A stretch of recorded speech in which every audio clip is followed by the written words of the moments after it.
semua para jemaah memenuhi ruang-ruang dalam masjid untuk mendapat keberkatan.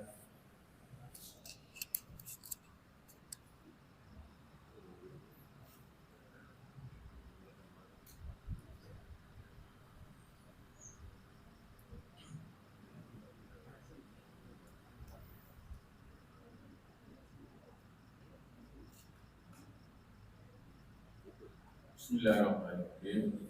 Alhamdulillahirabbil alamin. Wassalatu wassalamu ala asyrafil anbiya'i wal mursalin sayyidina Muhammad wa ala alihi wasallam. Rabbi shrah sadri wa yassir li amri wahlul 'uqdatam min lisani. Assalamualaikum warahmatullahi taala wabarakatuh. Yang berusaha Al-Syekh Tuan Haji Muhammad Nasri bin Rahman, Tuan Kadi Daerah Batu Pahat serta rombongannya, yang berbahagia Tuan Haji Abdul Rani bin Amir, pengurusi Masjid Bukit Pasir serta ahli jawatan kuasanya, Tuan-tuan Imam, Tuan-tuan Bilal, Tuan-tuan Haji, Puan-puan Hajar, serta para jemaah yang dirahmati Allah. Bersyukur kita kepada Allah Subhanahu Wa Taala dengan limpah dan rahmatnya dan izinnya, maka dapat kita berkumpul di rumah Allah ini untuk sama-sama kita mendengar majlis ilmu atau perkongsian ilmu yang akan disampaikan oleh Al-Fadil Tuan Kadi kita. Untuk pengetahuan para jemaah semua, program kita ini adalah lawatan daripada pihak Kadi Batu Pahat ke masjid-masjid atau surau-surau sebagai satu pengetahuan yang biasa yang dilakukan oleh jabat-jabat agama di seluruh Johor khususnya.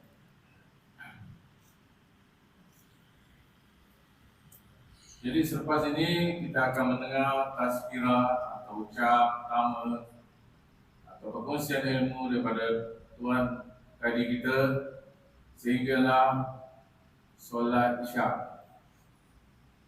Selepas itu kita solat Isyak berjamaah, dan selepas itu kita ada majlis ataupun sesi ramah mesra serta perbincangan ilmiah dengan ahli jawatan kuasa Masjid Bukit Pasir dan disulami atau disertai dengan jamuan yang telah disediakan. Jadi untuk menentukan masa, saya mempersilakan Tuan Haji, Tuan Kadi kita untuk menyampaikan sedikit tazkirah dan kalimat. Silakan.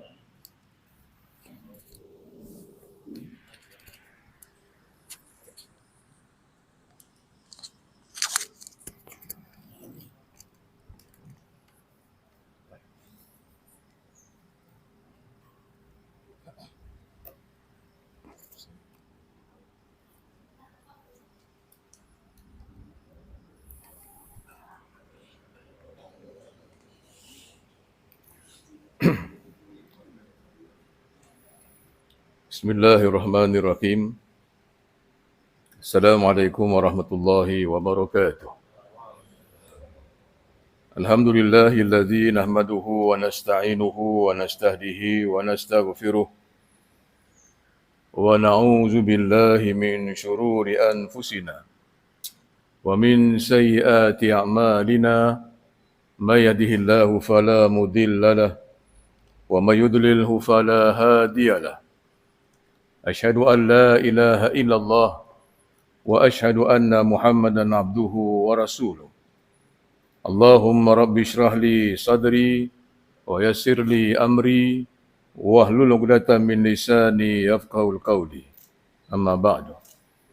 Terima kasih yang berusaha pengacara majlis yang saya muliakan, Tuan Pengurusi serta barisan jawatankuasa tadbir Masjid Bukit Pasir, Mana satu pengurusi? Oh, Haji pengurusi.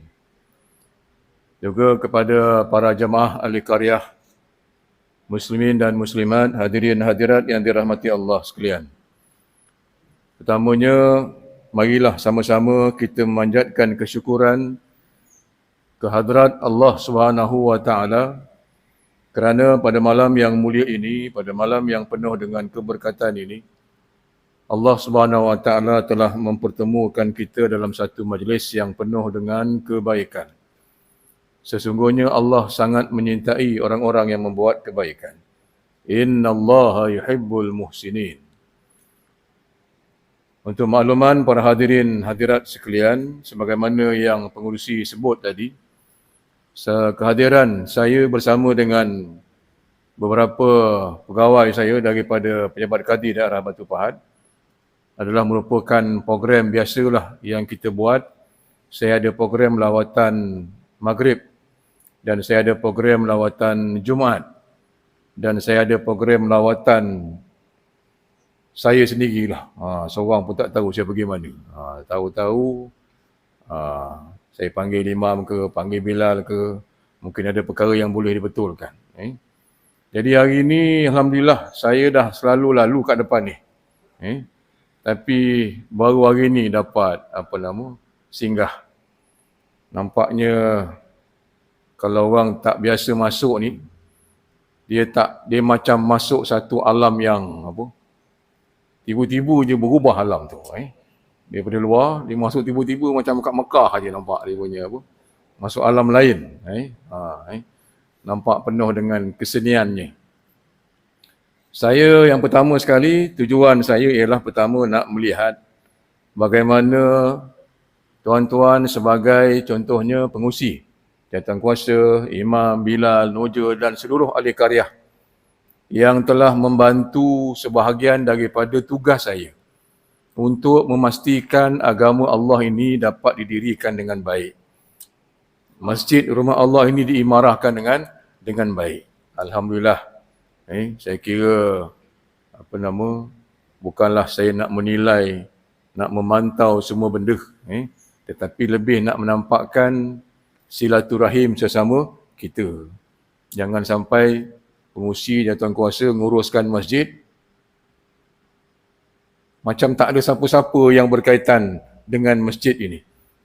Jadi kita nak menunjukkan kebersamaan antara kami pejabat kadi dan juga memang kami bertanggungjawab urusan masjid dan surau di seluruh daerah Batu Pahat yang memang malam ni sampai giliran masjid tuan-tuan. Kita ada 191 masjid. Kita ada 516 surau. Jadi memang kena sabarlah. Kecuali mana yang terus panggil saya buat surat minta datang, itu saya utamakan. Memang dia panggil, saya pergi teruslah. Tapi ikut giliran, memang kena ikutlah giliran mukim-mukim, don dan sebagainya. Jadi atas faktor ini kita berjumpa, maka kita sama-samalah. Saya mengambil satu pendekatan untuk kita berpesan-pesan kepada kebaikan. Bila menyebut tentang kebaikan yang kita buat ni tuan-tuan, ada di kalangan kita sebenarnya yang dah jemu buat baik ni. Ada yang tanya sampai bila lah nak buat baik ni tuan, kata dia. Penat. Ini belum lagi yang nak jaga bapak dia dah lama tak boleh bangun. Tak boleh nak urus diri sendiri. Dia sihat. Tapi dia terpaksa buat urusan keluarga dia. Ada yang jaga anak sakit. Ada yang jaga mak sakit. Ada yang juga mak bapak pun sakit. Penat tuan-tuan. Kalau tengok muka tuan-tuan semua ni pun muka orang penat sangat. Letih jadi orang ni. Tapi kita tak jemu. Walaupun badan makin lama makin tak larat, langkah kita makin lama makin tak cepat pun, bukan makin laju, makin perlahan. Kadang-kadang mudah kena sakit. Ini dah duduk, ni nak bangun bukan senang. Makin lama makin lambat pergerakan kita. Cakap pun dah tak makin laju, tak macam dulu. Tapi kita tetap datang juga ke rumah Allah ni. Walaupun banyak lagi doa kita yang Allah belum perkenankan. Walaupun kadang-kadang dalam keadaan yang sulit, datang juga. Kita Bila dengar Allah panggil tu, Allahu Akbar, langsung tak ada rasa nak fikir panjang, terus pergi aja. Imam Ghazali pesan kepada golongan yang telah berusia 40 tahun ke atas. Kita ni banyaknya 40 tahun ke atas lah. 40, 50, 60 atau mungkin ada yang 70. Dia kata apa? Sekiranya kebaikan yang kamu buat masih belum dapat mengatasi kejahatan, maka bersiap sedialah menuju neraka Allah Subhanahu wa taala. Itu pesan Imam Ghazali kepada kita. Supaya kita jangan putus asa membuat kebaikan. Walaupun tak dapat balasan lagi daripada Allah, buat baik. Kerana perjalanan kita semua ni, kita sedang berjalan menuju akhirat. Kita sedang berjalan menuju pulang. Kita sedang dalam perjalanan kembali kepada Allah Subhanahu wa taala. Dunia ni dikata hanya jambatan saja menuju akhirat. Bila sebut jambatan ni, dia bukan tempat tinggal. Jambatan ni tempat lalu je. Jangan ada niat nak tinggal lama-lama kat Bukit Pasir ni. Tak boleh. Tuan-tuan akan tinggalkan Bukit Pasir ni, betul? Kita akan tinggalkan dunia ni selamanya. Sebab itu jambatan Jambatan Batu Pahat tu, mana ada orang buat rumah kat situ. Itu bukan tempat tinggal. Di tempat lalu. Jadi kita ni sedang melalui perjalanan dunia ni. Ada orang 60, ada orang 70, ada yang 80. Kata Nabi, umat aku ni baina sittin wa sab'in, antara 60 70. Ini yang paling ramai di kalangan kita. Jadi insya-Allah tuan-tuan, kita mohon semoga usaha yang kita buat ini dinilai baik oleh Allah Subhanahu wa taala. Kerana memang disebut dunia ni memang tempat kita jadi letih, jadi penat. Nanti akhirat nantilah kita dapat yang namanya balasan, ganjaran daripada Allah. Ini tempat buat amal. Akhirat tu tempat kita dah tak boleh beramal, tapi tempat kita menerima ganjaran Allah Subhanahu wa taala. Dan antara dunia dengan akhirat ni mana yang lagi penting? Kita baca surah Al-Mulk setiap malam. Alladzi khalaqal mauta wal hayata liyabluwakum ayyukum ahsanu amala. Dia sebut mati dulu, baru hidup. Alladzi khalaqal maut wal hayat. Kalau ikut kita hidup dulu, baru mati. Tapi dia sebut alladzi khalaqal maut dulu. Nak menunjukkan, kata ulama, mati itu lagi penting daripada hidup. Hidup di dunia ini, mana-mana pun yang hidup dekat dunia ni, dia akan berakhir dengan kematian. Tetapi hidup di akhirat nanti, apa kata Allah? Khalidina fiha abada.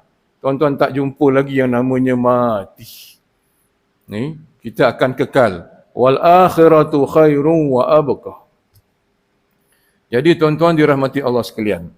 Selalu kita dengar, kita aminkan doa imam. Tadi pun ada imam baca doa. Rabbana atina fid dunya hasanah wa fil akhirati hasanah wa qina azabannar. Saya kira ni mana-mana masjid kalau kat Johor ni, inilah doa penutupnya. Kita mohon, ya Allah, Engkau berikanlah aku kebaikan, kebahagiaan hidup di dunia dan juga kebahagiaan hidup di akhirat. Memang itulah matlamat kita, untuk kita bahagia di akhirat nanti. Cuma syarat nak dapat kebahagiaan. Ini yang kadang-kadang kita kuat, kadang tak kuat. Lagilah zaman yang sangat mencabar ini. Pertama sekali, kalau kita tengok, Allah ciptakan kita ni sebaik-baik kejadian. Tak cukup dengan kejadian yang terbaik. Laqad khalaqnal insana fi ahsani taqwim. Dia pilih pula kita. Dia sebut diciptakan manusia ni sebaik-baik kejadian ni, tak kira orang Islam ke orang bukan Islam ke, orang beriman ke tak beriman, dia adalah ahsanu taqwim. Sebaik-baik kejadian. Tapi dalam ramai-ramai manusia ni, Allah kecilkan lagi yang terbaik. Inna dina indallah al-Islam. Agama yang diredai Allah itu adalah agama Islam sahaja. Tak cukup dengan itu, dalam ramai-ramai orang Islam ni, Inna akramakum indallah atqakum. Yang mendapat kemuliaan daripada Allah hanya orang-orang bertakwa sahaja, dikecilkan lagi. Jadi tuan-tuan dirahmati Allah sekalian, tak cukup dengan itu, dia bagi kita Nabi. Nabi yang terbaik sekali. Laqad kana lakum fi Rasulillah uswatun hasanah. Nabi Muhammad sallallahu alaihi wasallam. Tak cukup dengan itu, dibagi pula kuntum khaira ummatin ukhrijat linnas. Kita ini adalah sebaik-baik umat. Tengok tuan-tuan, kejadian yang terbaik. Umat yang terbaik, Nabi yang terbaik, manusia yang terbaik, agama yang terbaik. Maka selayaknya lah kita ini kena membuat kebaikan. Kerana kita memang datang daripada asal usul yang baik. Bapa kita Nabi Adam. Kita sebut dia bapa segala manusia. Tapi dia tak lahir macam kita. Kita ni anak-anak dia, cucu dia. Dia tu lahir dekat mana tuan-tuan? Dia lahir dekat syurga Allah. Jadi benih kita ni, benih daripada syurga. Jadi Nabi diutuskan ni antara lain nak memastikan supaya asal usul benih kita daripada syurga nanti besok jumpa Allah baliknya syurga juga. Maka di sinilah Allah memberikan kita satu matlamat. Wa ma khalaqtul jin wal ins illa liya'budun. Tidak aku jadikan jin dan manusia. Jin juga ada taklif. Dia juga akan dihisap oleh Allah. Tapi ini tak ada jin, yang ada manusia. Jadi saya sebut manusia je lah. Wa ma khalaqtul jinna wal ins illa liya'budun. Melainkan untuk beribadah kepada aku. Maknanya tuan-tuan, sebagai manusia yang terbaik ini, Allah dah bagi macam-macam yang terbaik kepada kita. Ini belum lagi kalau kita nilai nikmat tubuh yang Allah bagi pada kita ni. Mata, telinga, tangan, kaki, mulut, hidung, lidah, perut. Semuanya yang terbaik dia bagi. Ini panjang pula nak cerita pasal mata, pasal telinga dan sebagainya. Tak usah jauh tuan-tuan ambil kita punya tangannya. Deria rasa, sentuh. Daripada tangan macam ini, kulit aja kita nampak, tuan-tuan boleh rasa kayu ni, tuan-tuan boleh rasa kapet ni, tuan-tuan boleh rasa licin, rasa basah, rasa kering, hanya dengan satu tangan saja. Hebat tak hebat Allah beri yang terbaik pada kita. Allah beri kita lidah ni, kalau tengok macam sama je tapi dah masuk, dia tahu mana satu masin, mana satu manis, mana satu pahit, mana satu tawar. Ni lidah kita. Itu belum hidung lagi. 2 lubang ni je. Wanginya situ, busuknya situ, hangitnya situ, semua kat situ. Itu panjang cerita anggota ni.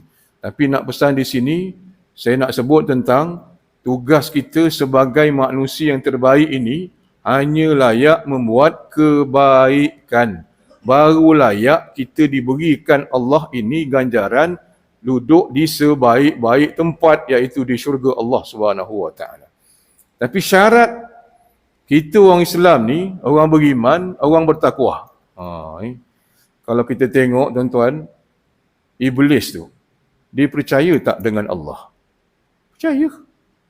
Iblis tu, dia yakin tak Allah tu ada? Yakin. Kalau tidak, takkan ada dialog dia dengan Allah dalam Quran. Tetapi iblis tidak dikira makhluk yang bertakwa, yang beriman, kerana dia tak taat dengan perintah Allah. Jadi kita risau kalau ada di kalangan masyarakat kita yang tidak patuh kepada perintah Allah, takut-takut mewarisi sifat iblis. Ini kita paling takut di saat kita tidak taat kepada perintah dia. Kita risau, takut-takut mewarisi sifat-sifat iblis. Tapi kita ni alhamdulillah, kita patuh. Tapi kita ada banyak lagi tanggungjawab kepada anak dan masyarakat kita. Jadi soal ibadah tadi, nak membezakan kerja kita sebagai makhluk yang terbaik, yang beriman, bertakwa ni, tuan-tuan buat kerja apa pun mesti sampai nilai jadi ibadah. Kita datang naik motor ni, macam mana nak pastikan kita naik motor tu jadi ibadah? Bila sebut ibadah, dapat ganjaran pahala daripada Allah. Bahkan kalau tuan-tuan duduk dengar majlis ilmu ni pun, macam mana nak pastikan dia jadi ibadah?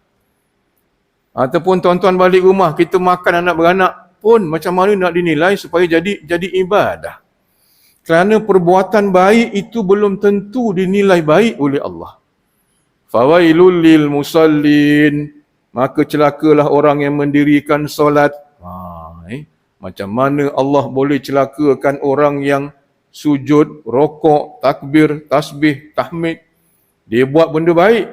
Macam mana boleh dicelakakan Allah Subhanahu wa taala? Allazina hum an salatihim sahun, kerana hatinya lalai dengan Allah Subhanahu wa taala. Bagaimana Rasulullah beritahu ada seorang wanita, perempuan yang memang rajin berpuasa, rajin bangun malam, rajin baca Quran, tapi Nabi kata dia ahli neraka. Kerana di siang hari mulutnya selalu menyakiti jiran tetangga. Jadi maknanya perbuatan baik semata-mata belum cukup lagi kalau tidak diiringi dengan syarat-syarat yang lain. Jadi Imam Ghazali kata apa? Syarat pertama untuk jadikan kerja kita ni yang memang nak buat banyak kebaikan ni, semoga Allah nilai sebagai ibadah, makna memperhambakan diri kepada dia. Syarat pertama kata Imam Ghazali, kita kena ada ilmu. Dituntut. Kerana akal itu makanan ni adalah ilmu pengetahuan. Dan ilmu yang dituntut dalam agama kita yang disusun mengikut keutamaan 3 saja. Ilmu tauhid, ilmu fiqh, ilmu tasawuf. 3 ni. Saya memang menyeru mana-mana masjid surau jangan sampai tak ada 3 ilmu ini diajar kepada ahli jemaah. Kuliah 3 ni mesti ada. Kuliah contohnya kita ambil ilmu tauhid. Ilmu tauhid dah tentulah fardu ain. Wajib setiap mukallaf, lelaki dan perempuan yang berakal dan akil baligh wajib mengenal Allah Subhanahu wa taala. Ini ilmu pertama sekali tuan-tuan. Rasulullah diutus oleh Allah, dilantik menjadi nabi dan rasul, menerima wahyu pertama di Gua Hira. Awal-awal sekali perintah, Nabi tak disuruh sembahyang. Nabi tak disuruh puasa. Nabi tak disuruh bayar zakat. Nabi pun tak suruh ajak orang semua sembahyang. Tak. Kali pertama berterima wahyu, Nabi disuruh oleh Allah apa dia? Memperkenalkan Allah kepada masyarakat Arab jahiliyah pada ketika itu. Nak beritahu siapa yang ciptakan alam ini, siapa yang jadikan kita. Nak beritahu kerana pada waktu itu di negara Arab penuh dengan berbagai-bagai agama. Ada yang sembah pokok, sembah kayu, sembah binatang, sembah bulan, sembah bintang, sembah kuih pun ada. Dia buat kuih, dia sembah. Dia lapar, dia makan kuih itu balik, lepas tu buat baru, sembah balik. Punya teruknya perangan.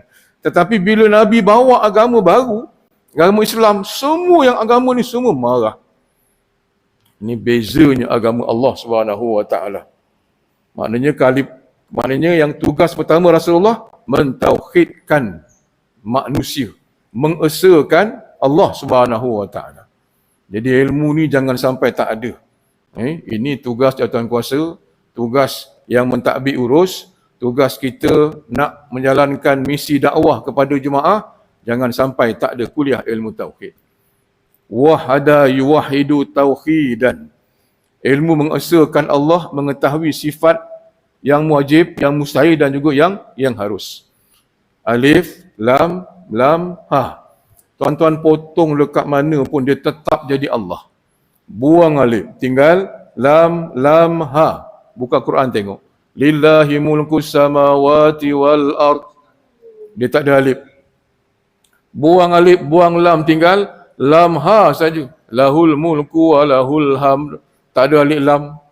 Buang alif, buang lam lagi, tinggal ha saja. Qul huwallahu ahad. Hu siapa? Hu Allah.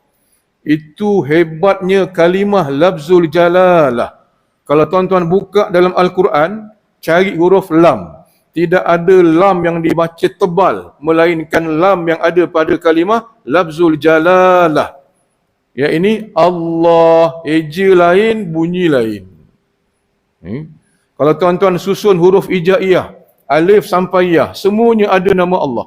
Alif Allah, ba al-baqi, ta at-tawwab, sa al-thabit, jim jala jalalu, ha al-haq, kha al-khabir. Ni balik ni sekarang tuan-tuan sambung dah sampai ya. Sampai ya ni kan apa kita nak habis ni. Tapi nak beritahu semuanya ada nama Allah.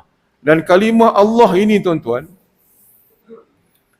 kita lahir je dekat dunia, kalimah tauhid dulu. Bapa kita azankan, Allahu Akbar, Allahu Akbar. Kemudian satu hari satu malam, kita akan dengar kalimah tauhid 5 kali. Suara muazzin di masjid surau. Allahu Akbar, Allahu Akbar.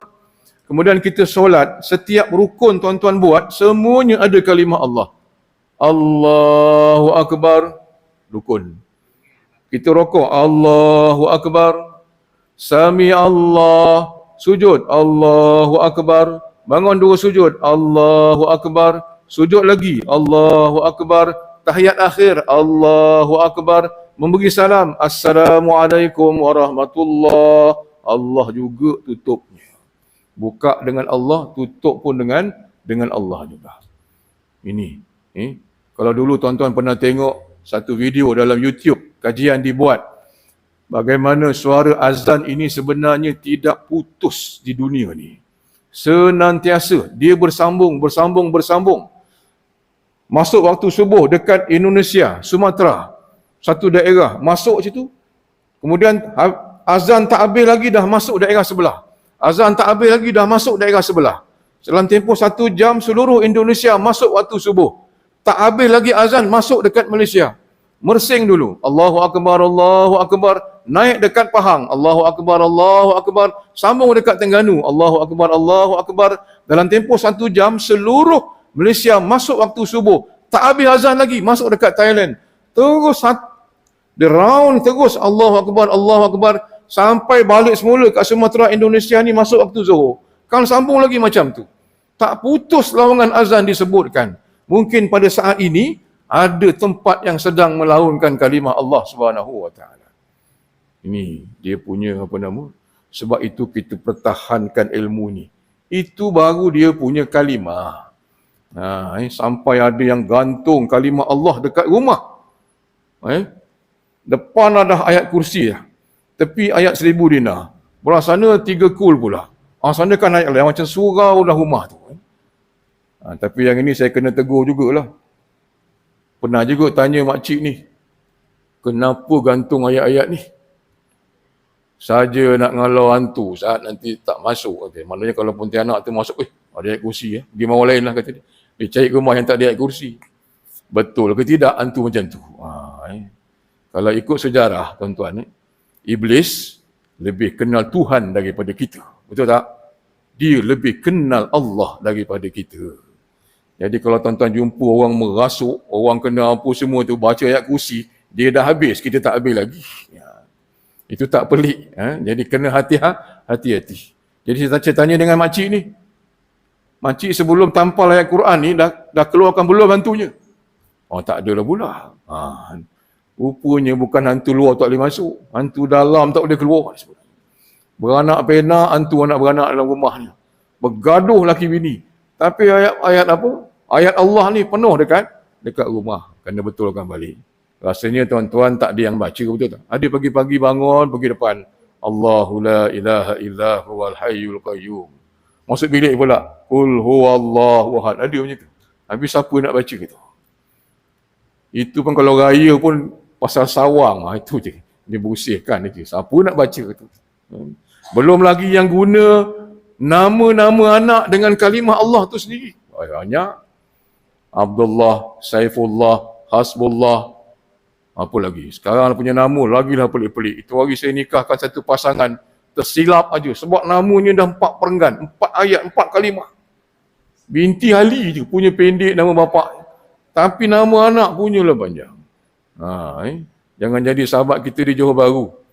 Dia nak cari nama anak ni, dia tak nak cari dekat buku panduan nama-nama anak tu.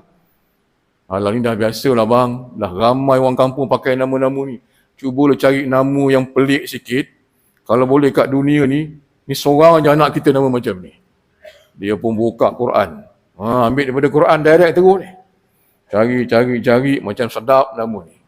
Dia bagi nama Syarrul Bariyah. Oh, sedap. Syarrul Bariyah. Sedap nama tu bang. Macam belum pernah dengar lagi orang kampung ada nama macam tu. Maka dia letaklah nama anak ni Syarrul Bariyah. Lelaki. Dan anak ni nampak dia membesar dengan baik. Lebih cepat daripada anak yang dulu. Dia cepat jalan, cepatlah semua. Cepat bercakap. Tapi bila dah masuk umur 5 tahun, 6 tahun, lain macam. Dia dah mula ambil pasu kecil dalam rumah dia, baling ke tingkap ni. Marah agaknya. Cara dia mengamuk tu menakutkan. Bila makin besar, pasu bunga tu dia campakkan kereta bapak dia. Ini makin teruk anak kita ni. Bila tanya, mintakan panduan, minta air dengan ustaz ni tanya siapa nama anak puan. Dia nak doakan anak, kan tanya nama. Nama anak saya Syarrul Bariyah. Tepuk kepala ustaz ni. Apa maknanya tuan-tuan? Sejahat-jahat manusia. Memang patut macam tu. Jadi kena tukar. Khairul Bariyah. Sebaik-baik manusia. Jadi hati-hati bagi nama dekat anak. Kadang-kadang perwatakan dia tu sampai peringkat kita mengubah nama anak. Hari yang ingat bulan lepas pun kita dah ada beberapa orang. Tuan-tuan sebenarnya kalau ada nama anak ni kita rasa maksudnya tak baik ataupun nama kita, tuan-tuan boleh buat pendaftaran semula di pejabat pendaftaran tetapi kena rujuk dengan pejabat kadi dulu. Kita akan beritahu dengan pendaftaran nama ini kurang baik dan kita sokong untuk ditukar. Itu boleh dibuat di pejabat kadi. Kita akan tengok maksud dia. Tuan-tuan yang dirahmati Allah sekalian. Jadi bila sebut ilmu tauhid ni kena mengajilah. Kita nak mengaji tentang sifat yang wajib bagi Allah, sifat yang mustahil bagi Allah, sifat yang harus bagi Allah. Sekarang ni Allah tengah datangkan ujian pada kita. Mengikut kaji cuaca kata apa? Bulan 10, 11. Katanya kemungkinan besar berlaku banjir. Dah mula risau dah. Lagilah orang Sedia Gading sekarang ni. Orang pun pelik macam mana Sedia Gading boleh banjir ni tiba-tiba apa nama bulan ni kan. Jadi kadang-kadang perkara ni tuan-tuan, bukan kadang-kadang, apa saja perkara yang Allah telah takdirkan dalam kehidupan kita hidup di dunia ni, pertama sekali mesti ada ilmu tauhid. Kerana dia semua datang daripada Allah SWT. Kalau tidak kenal dengan Allah, mana mungkin boleh dapat kebahagiaan hidup, tak boleh. Kena mengaji, kena belajar. Sifat wujud Allah, kidam, baqa', mukhalafatul hawadis, qiyamu ta'ala binafsih, wahdaniyah, kudrah, iradah, ilmu, hayat, sama, basar, kalam, sampai kaunuhu mutakaliman. Kita kena beza antara kuasa kita dengan kuasa Allah. Kadang-kadang tak perasan, pagi jadi ahli sunnah wal jamaah. Balik subuh nak masuk zuhur dah jadi Mu'tazilah. Masuk asar dah jadi Qadariyah. Masuk maghrib jadi Jabariyah. Masuk isyak jadi Syiah ke jadi apa ke. Besok pagi balik semula ahli sunnah wal jamaah. Contoh, dia keluar daripada subuh, sembang. Ji semalam pergi rumah kenduri, rumah Haji Dolah. Dengar kata ramai orang tak cukup makan ke apa? Iya, betul ramai orang. Nasib baik aku datang. Kalau tidak tak masak nasi sepiuk tu kata dia. Ini bukan ahli sunnah wal jamaah. Memang betul pun dia datang. Dan dia ni mantan tukang masak. Orang dah ramai sangat. Jadi minta tolonglah dia ni, satu piuk ni. Berjayalah maknanya masak dapat. Kalau tak ada, tuan rumah pun sebut, terima kasih lah Ji awak ada. Dia ni, nasib baik aku datang. Kalau aku tak ada, tak masak nasi tu. Ini bukan pegangan ahli sunnah wal jamaah. Ini pegangan Mu'tazilah. Seolah-olah Allah beri dia kuasa, ikut aku nak buat apa. Itu pegangan Mu'tazilah. Ataupun kita kata, Ji besok jangan lupa datang kuliah maghrib, Tuan Kadi datang. Jangan risau mam. Pukul 7 tepat saya dah ada kat depan pintu kata dia. Kita siapa nak kata pukul 7 mesti ada kat depan. Itu bukan ahli sunnah wal jamaah. Kadang-kadang kita terlepas cakap. Walaupun kita bukan, tak ada lagi dah. Mu'tazilah tak ada, Qadariyah tak ada, Jabariyah tak ada, Murji'ah pun tak ada. Tetapi kita salah pegangan dari sudut soal siapa yang menentukan sesuatu tu, kadang-kadang kita gagal dari sudut itu. Allah ni kalau buat kerja tak macam kita. Allah buat kerja kun fayakun, wajib jadi, mustahil tak jadi. Berbeza dengan kerja kita. Kerja kita ni harus, mungkin jadi, mungkin tak jadi. Kasut tuan-tuan kat luar nak balik tu, dua. Mungkin ada, mungkin tak ada. Betul tak? Tu sifat kasut tu. Kasut tu bukan wajib ada. Jadi maknanya, kalau Allah kata hilang, dia hilanglah. Tuan-tuan tak boleh kata keluar-keluar, hilang. Ajaib sungguh. Tak pernah hilang. Macam mana boleh hilang? Ini orang tak mengaji tauhid. Dia pertikaikan ketentuan Allah. Malah nanti akan datang bisikan. Ini bisikan iblis. Orang ajar orang Bukit Pasir ni. Aku doa, semua orang kampung kaki dia kodong. Itu dah memang ikut iblis lah tu. Dia ikut naluri dia. Jadi sebenarnya bila tuan-tuan keluar, kita dah ada ilmu ni, dua. Mungkin ada, mungkin tak ada. Sekali keluar-keluar tengok ada kita punya kasut, alhamdulillah. Walaupun kasut ada. Kereta motor tuan-tuan dua juga. Mungkin ada, mungkin tak ada. Kalau tengok motor ada, kereta alhamdulillah syukur. Walaupun kereta tu ada, motor tu ada, masuk, start, tetap dua. Masuk, tetap dua. Mungkin boleh start, mungkin tak boleh start. Dua juga. Walaupun boleh start, pun dua juga jalan. Mungkin sampai, mungkin tak sampai. Dua juga. Itulah memang hidup kita. Harus, mungkin jadi, mungkin tak jadi. Berbeza dengan kerja Allah Subhanahu Wa Taala. Yang keduanya ilmu fiqh.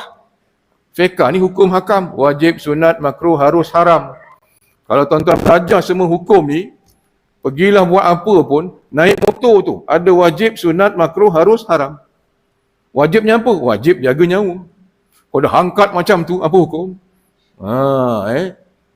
Berdosa kerana dia mendedahkan diri dia kepada kemudaratan. Ya, kita basuh baju, isteri, masak kat rumah, kena ada tauhid, ada fiqh, ada tasawuf. Kena tahu hukum wajib, sunat, makruh, harus, haram. Tapi jangan melampau lah. Ada orang kadang dia terlampau. Saya tak pasti tuan-tuan pernah nampak ke tidak. Orang yang was-was paling lama saya pernah jumpa makcik ni, dia takbir ni, Allah, astagfirullah, Allah, maghrib sampai isyak. Yang pelik tu masuk azan isyak tu baru boleh Allahu Akbar, tapi dah masuk isyak. Rupanya anak beranaknya pun lebih kurang. Itu mungkin penyakit. Itu kalau ambil wuduk yang pakai paip, sebelum dia basuh dia punya anggota wuduk, dia basuh batang paip dulu. Kalau ada kolah, habis satu kolah dia basuh dulu, baru dia ambil wuduk. Ini penyakit was-was. Itu lain. Ada juga yang tanya saya, Ustaz, kebun saya ni dah jadi ada laluan babi. Macam mana saya nak semak-semak ni, kata dia. Macam mana nak jawab tuan-tuan? Macam mana nak jawab tu kan? Sebut kebun ni semak, jadi laluan babi. Soalannya macam mana nak disamak-semak ni? Takkan nak basuh pakai tanah selai-selai tu? Saya kata, bakar je kebun tu senang. Macam tu. Ada yang lagi teruk lagi tuan-tuan, dia pergi pasar. Ada setengah pasar kan dia ada tempat yang babi punya lain, betul? Yang halal punya lain. Dia kata, Ustaz, apa hukum lalat ni singgah dekat daging babi ni? Lepas tu dia terbang, pergi kat sawi, dekat tahu, dekat ikan. Apa hukum ikan tu? Wah, sudah. Haji pergi ni cari lalat ke cari sayur ni cakap. Lainlah kalau lalat tu pakat-pakat digonggong seekor babi terbang kat tu lain lah. Kadang melampau sangat. Ada yang kata pula, Ustaz, zaman dah maju sekarang ini. Zaman Nabi tak ada sabun yang hebat-hebat. Boleh tak najis anjing dan babi tu dibersih dengan sabun zaman sekarang? Kan lalu tu ke putih tu. Sabun apa tu? Sabun beris apa tu? Lalu terus putih tu, punya power tu. Saya kata boleh. Anjing babi tu, najis anjing babi ni dibasuh dengan sabun. Tapi bawa saya satu kitab. Kitab tu sebut najis anjing dan babi hukumnya najis dibasuh dengan air tanah. kecuali tahun 2022. Kalau ada kitab macam tu boleh agaknya.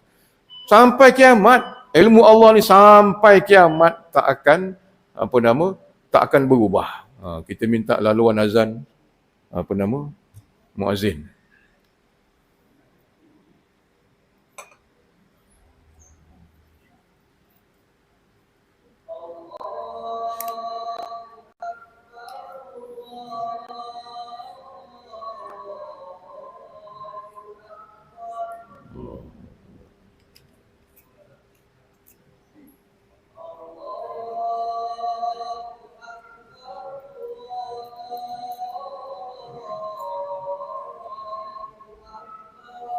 Allah.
Ya.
Bismillahirrahmanirrahim. Kita sambung sikit lagi lah. Dia bukan selalu datang. Ni lah. Jauh tu, bentara tu. Bukan dekat tu, jauh. Jadi saya sebut tadi yang kedua fiqh. Jadi fiqh ni hukum hakam ni tuan-tuan, kalau kita tahu ni kehidupan kita ni penuh dengan syariat. Bangun pagi je celik mata dah ada hukum. Wajib, sunat, makruh, harus, haram. Sunat baca doa. Alhamdulillahillazi ahyana ba'da ma amatana. Lepas tu apa hukum pula? Apa syariatnya? Bangun, wajib solat subuh. Tapi nak pergi solat subuh ni ada syarat dia. Betul tak? Itu dia panggil syarat, ada sah, ada batal, ada manik, ada sebab. Nak pergi bilik air tu, ada hukum dia. Nak masuk tu, wajib, sunat, makruh, harus, haram, kiri, kanan, kaki. Nak mulakan dulu ambil wuduk. Apa dia hukum dia, syarat dia. Muka, tangan, kepala, kaki, itu yang wajib, yang sunat. Kan kita keluar, nak pergi masjid, ada yang wajib. Wajib tutup aurat. Kan masuk kat masjid, ada juga hukumnya. Saf pertama, saf kedua, saf ketiga dan sebagainya. Penuh dengan syariat. Yang ini kena mengaji. Yang ketiga, ilmu tasawuf.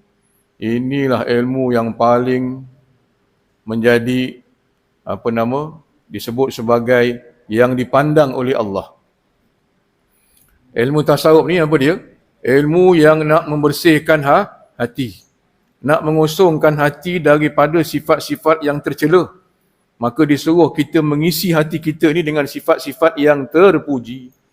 Dan hati ini memang jadi pandangan Allah SWT. Macam saya sebut tadi, yang semayang tadi tu, yang dicelakakan Allah tu kerana masalah hatinya. Hatinya tidak benar-benar bagi tumpuan kepada Allah. Termasuk yang perempuan tadi, yang Nabi kata ahli neraka, kerana dia menyakitkan hati orang. Kalau kita ambil ayat, Ya ayyuhallazina amanu taqullaha wal tanzur nafsun ma qaddamat lighad, kata Allah. Wahai orang-orang beriman, bertakwalah kamu kepada Allah dan nanti perlihatkanlah hati-hati kamu yang akan dipersembahkan kepada Allah. Allah tak sebut mata, tangan, kepala, kaki ke tidak. Allah sebut hati, diri kita. Ini yang akan menghadap dengan Allah Subhanahu wa ta'ala. Jadi hati ni kena pastikan senantiasa dalam keadaan yang beriman kepada Allah. Contoh. Ini mana-mana saya bagi contoh, tuan-tuan. Nak mudah kita faham. Utama soal hati ni. Nak pergi isyak ni. Mungkin orang tu dah balik agaknya ni. Orang rumah tanya, abang pergi isyak pergi masjid? Pergi. Nak kirim beli barang boleh? Boleh. Beli apa? Beli telur, beli gula, beli tepung, beli minyak, beli Milo. Kata isteri dia. Jadi kata suami ni, boleh, tak banyak tu, kata dia. Dia pun ambil duit, start motor, pergi masjid. Atas motor tu dia ingatkan lah ni. Telur, tepung, gula, minyak, Milo. Telur, tepung, gula, minyak, Milo. Sampai masjid. Sampai masjid, imam pun dah bangun semayang. Dia pun ikut belakang. Allahu Akbar. Betul takbiratul ihramnya. Bismillahirrahmanirrahim. Betul bismillahnya. Alhamdulillahi Rabbil Alamin. Betul sifat hurufnya. Ar-Rahmanir-Rahim. Betul tajwidnya. Maliki Yaumiddin pun betul. Sampai dekat Iyyaka na'budu wa iyyaka nasta'in. Telur yang rumah order tadi tu bergolek masuk dalam hatinya. Telur. Dia tengah semayang ni. Iyyaka na'budu wa iyyaka nasta'in. Teringat telur ni. Masalahnya dia tak ingat lepas telur tu apa. Kan banyak tadi. Telur, gula, tepung, minyak, Milo. Dia ingat telur je. Walaupun hati ni tengah mengingatkan lepas telur ni apa, lepas telur ni apa. Tapi lidah dia. Ihdinas siratal mustaqim. Betul dia sebut. Siratal ladzina an'amta alaihim. Betul tajwidnya. Ghairil maghdubi alaihim waladdallin. Betul. Tapi dalam hati ada telur lagi. Tengah mengingatkan lagi. Maknanya lidah dia dengan perbuatan dia sepakat. Tapi hati keluar. Dia berpisah. Dia tengah mengingatkan lepas telur tu apa. Dia rokok, dia i'tidal, dia sujud, naik rakaat kedua, dia ingat lagi telur tu. Sampai 4 rakaat, 4 biji telur dalam hati dia. Sampai bagi salam. Sah ke tidak semayang ni, tuan-tuan? Sah tak? Sah. Syarat fiqah 13 rukun sah. Tapi sah ni bukan bermakna dapat pahala, belum tentu. Rukunnya selesai. Apa yang tak sah? Imannya tak sah. Hatinya tidak membenarkan Allah. Iman itu apa? Kata Imam Ghazali, tasdiq biqalbi, membenarkan Allah. Takrir bil lisan, dengan lidah. Ta'mal bil jawarih, dengan anggota. Anggota dengan lidah betul. Tapi hati, dia tidak membenarkan Allah. Kalau betul dia membenarkan Allah, Allah Maha Besar. Dia kena membesarkan Allah. Tapi yang tadi, telur lagi besar daripada Allah. Ini dia sebut tadi, fawailul lil musallin, kata Allah. Jadi maknanya, hati itu menjadi tempat pandangan Allah Subhanahu wa ta'ala. Apa Nabi kata? Innallaha la yanzuru ila suwarikum wa amwalikum walakinnallaha yanzuru ila qulubikum. Allah melihat kepada pandangannya adalah hati kita.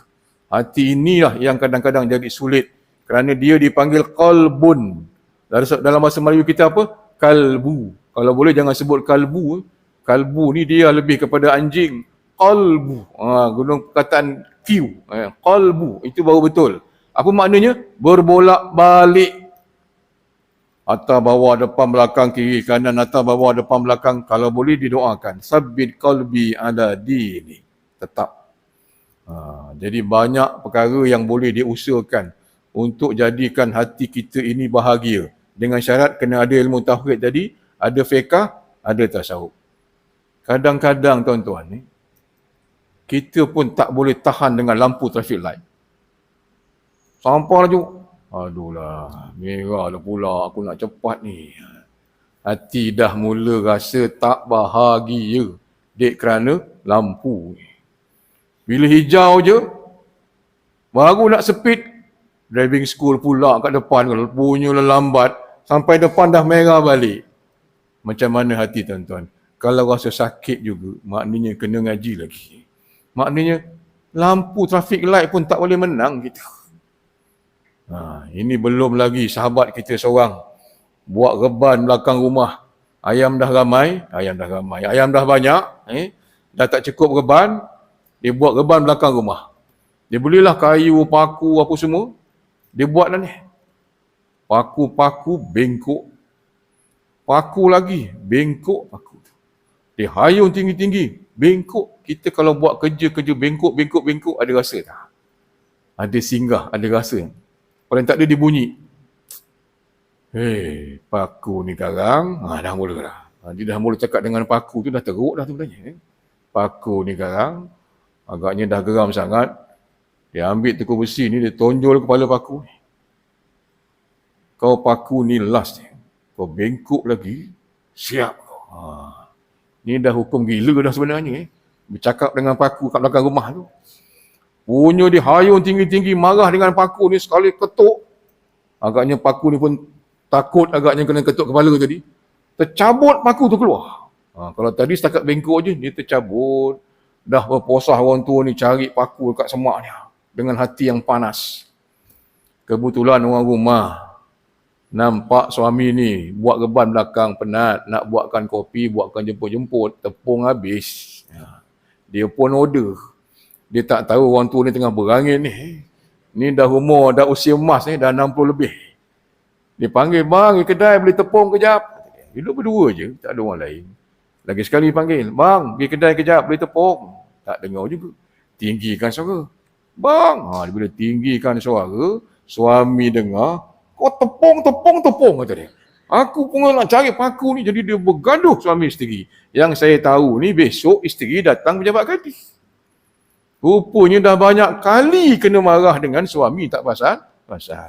Tapi orang tua ni dia mengaku, dia apa? Dia sedar. Apalah puncanya ni tuan, kata dia. Haji nak tahu puncanya apa? Paku. Dengan paku pun dunia dah nak kiamat dah sekarang tuan-tuan. Dengan paku pun tak boleh menang hati kita. Dengan paku benda tak bernyawa.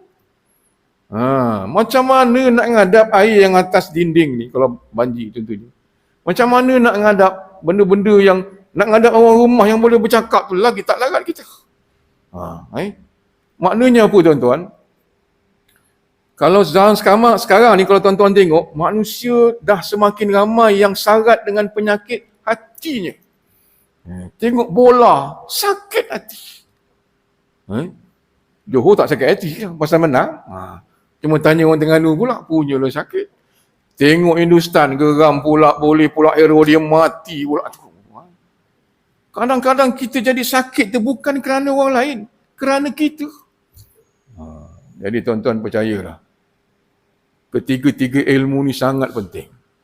Dan kalau betul tiga ilmu ni jadi ibadah, kata Imam Ghazali. Saya tunjukkan macam mana orang pergi ngail ikan, balik bawa ikan, bawa pahala.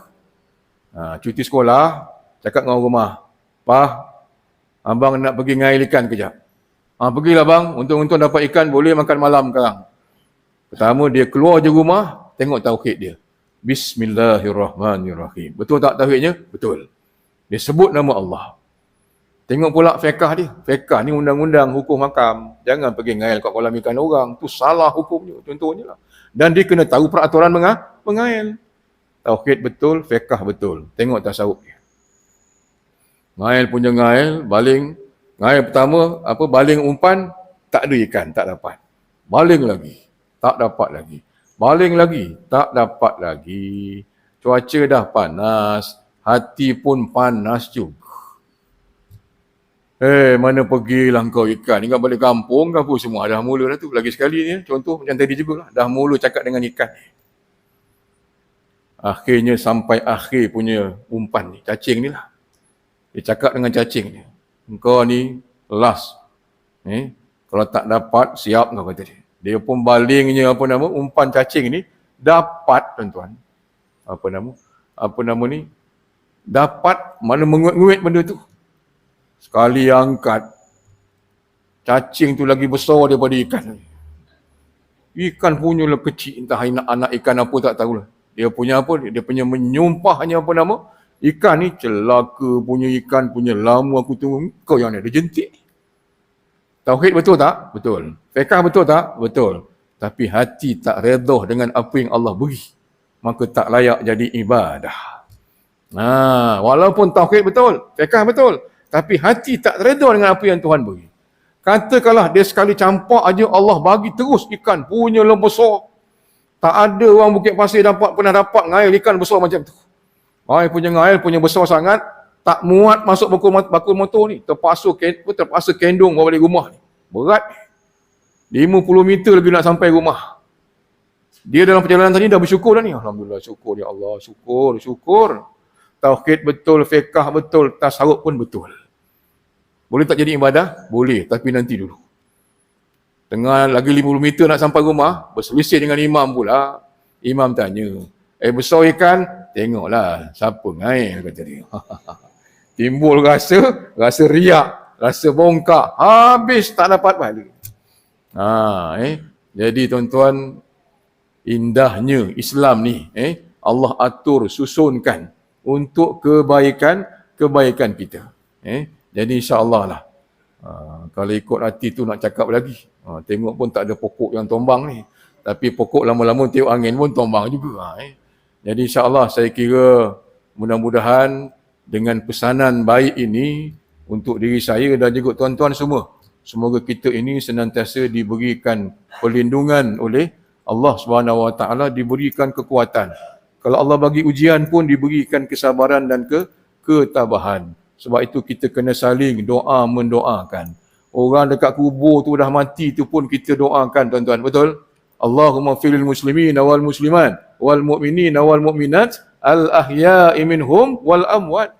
Yang dah mati lama kat kubur tu pun kita doakan. Mungkin ada lagi saudara mara kita, datuk nenek kita yang belum terampun dosanya oleh Allah. Ini kan pula kita yang masih hidup. Kena saling doa mendoakan untuk keberkatan jemaah masjid kampung kita, negeri dan negara kita. Jadi saya kira tuan-tuan cukup setakat ini. Saya mohon ribuan ampun dan maaf kalau ada kata-kata saya yang mungkin menyinggung hati dan perasaan. Sekiranya yang hadir pada malam ini hatinya rasa keluh, kesah, ya Allah, dengan berkat majlis ilmu pada malam ini, kau tenangkanlah hati-hati kami. Kalau ada di kalangan kita yang hadir pada malam ini, hidupnya rasa sulit sangat, ya Allah, dengan berkat majlis ilmu pada malam ini, kau permudahkanlah urusan hidup kami. Kalau ada di kalangan kita yang hadir pada malam ini, dah lama sakit tak sembuh-sembuh, ya Allah, dengan berkat majlis ilmu Taman Syurga kau pada malam ini, kau sembuhkanlah penyakit-penyakit kami. Kalau ada yang hadir pada malam ini, hatinya bersengketa, dah lama tak bertegur siapa, ya Allah, dengan berkat majlis ilmu pada malam ini, kau satukanlah hati-hati kami. Kalau ada di kalangan kita yang hadir pada malam ini, masih lagi ada dosa yang belum diampunkan oleh Allah, ya Allah, ampunkanlah dosa-dosa kami. Kalau ada di kalangan kita yang hadir pada malam ini, namanya tercatat di pintu neraka Allah, na'udzubillah, ya Allah, dengan berkat majlis ilmu kami pada malam ini, kau himpunkanlah kami dalam syurga-Mu, ya Allah. Jadi insya-Allah mudah-mudahan Allah perkenankan hajat kita. Wabillahi taufiq wal hidayah. Wassalamualaikum warahmatullahi wabarakatuh.